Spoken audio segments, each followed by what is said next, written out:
New talent, Warcry. Hey guys, what's up? So we have a new update on Advanced Server featuring new talents and the purple buff. First up is the new talent, Warcry. After every 3 consecutive basic attacks on an enemy hero, all damage dealt increases by 8% for 6 seconds. As you can see, my normal damage is 214. But once the talent kicked in, after 3 basic attacks, my damage went up to 231. So the requirement is 3 basic attacks and then your damage will increase. And it will affect your skill damage as well. From this example, Clean's ultimate increased from 465 to 502 because of Warcry. So who can use this talent? Anyone who can do 3 quick basic attacks is a viable Warcry user. Zilong and his passive can trigger the effect with just 1 basic attack. Irrital's normal bolt count as 2 basic attacks. Claude and Dexter's basic attacks count as 2, making it faster to activate Warcry. Beatrix and her Nibiru gets instant activation in a single shot. Remember, it only activates when you hit an enemy hero. Here we can see it cannot trigger the effect from jungle and minions. You have to hit an enemy hero to activate the requirement. And there's also a 4-second cooldown to the talent. Heroes whose main damage source are skills and basic attacks will also benefit from this talent. Examples are Alucard, Martius, and Yusin.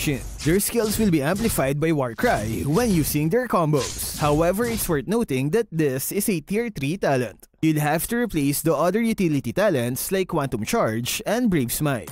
Moving on, we have the next talent and it's called Temporal Reign. When using an ultimate, the rest of the skills will have their cooldown reduced by 50%.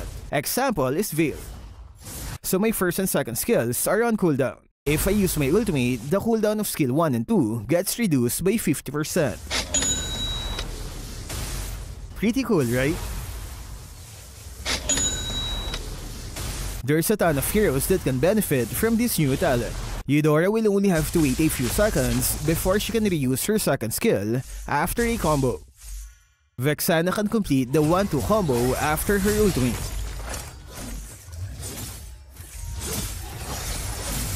Support heroes like Estes can heal more often after using their ultimate. Abusing it with Alice's ultimate is not possible because the talent has a 20-second cooldown. That means you need to wait 20 seconds before you can use Temporal Reign again. So who else will be a good Temporal Reign user? Next is the purple buff adjustment. The developers think some heroes rely too much on the purple buff. To fix this issue, they did 2 things. Number 1 is they reduced the mana and the energy reduction cost that you get from the purple buff. That's minus 20% on mana, while 5% on energy. Number 2 is they've lowered the mana and the energy cost of heroes so that they can still do well even if they don't have the purple buff. So even if the enemy invaded the purple buff, heroes should still perform well. And the heroes that receive the adjustments are the following. Of course, we have Fanny as number 1, where they reduce the energy cost for second and ultimate skill. Lancelot, Akai, Roger, Karina, Lunox, Amon, Bane, and Esmeralda had their mana cost lowered as well. It's mostly on their first and second skill, so that they don't rely too much on the purple buff. Leslie is also included in the list, but she's not known to use the purple buff, right? Anyway, since it's lowered, this is a good buff for her.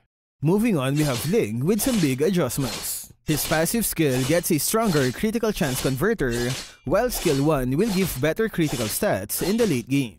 His second skill attack bonus is increased to 60%, while the energy cost is lowered by 5 points. The energy cost is lowered so that it can match the purple buff adjustment.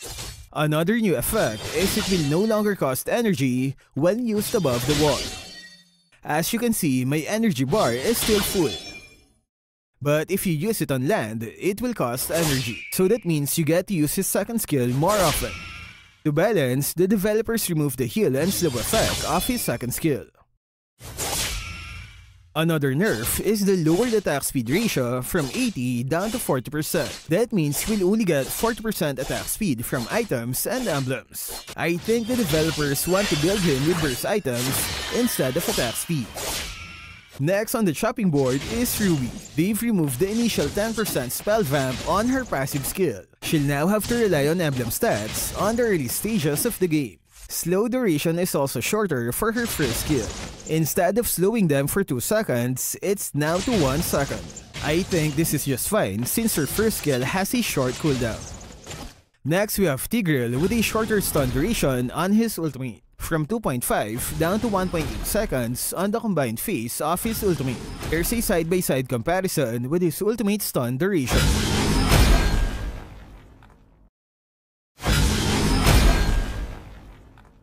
Next is the adjustment on Jawhead's passive.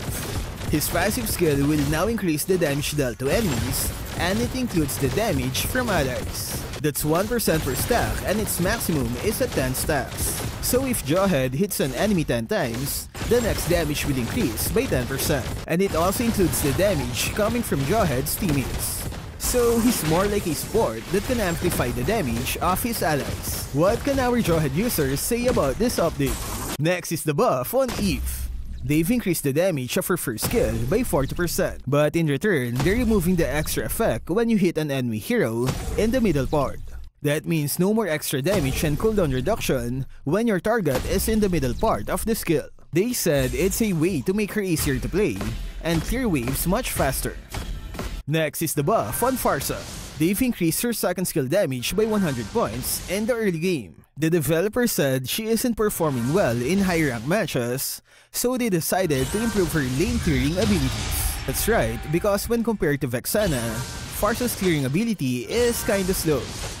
Next is the buff on Lolita. The developer said her passive shield takes too long to stack, and it's not compatible in fast-paced battles. Fix this, Lolita will now give 1 stack of shield to herself and allies after casting a skill, so it's a faster way to collect shield from her passive.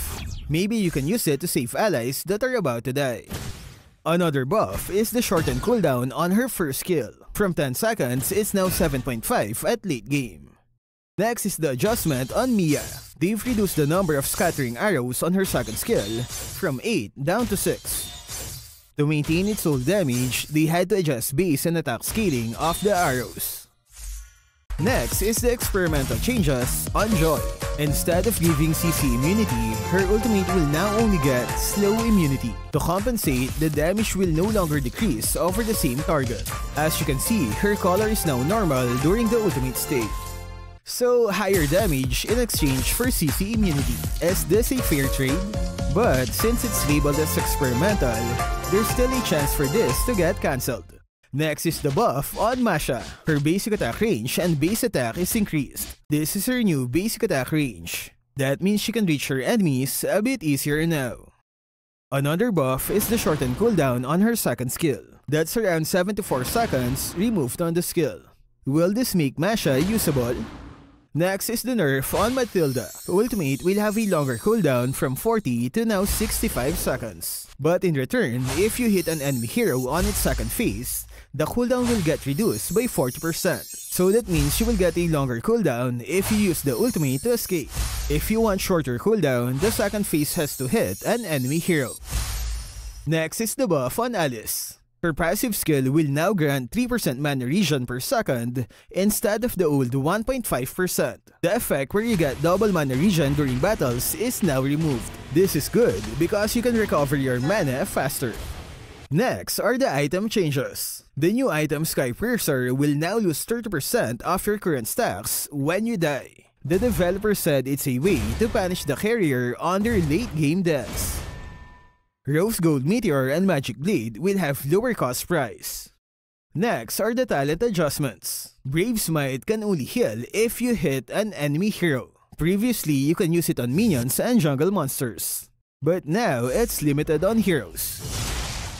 To balance, they increased its healing ability by 1%. Healing Spree will now heal 15% of the missing HP instead of the old 10% max HP. Weakness Finder will now have weaker slow and attack speed reduction, but in return, the duration is longer. So that means you can slow the enemies by 1 second instead of 0.5.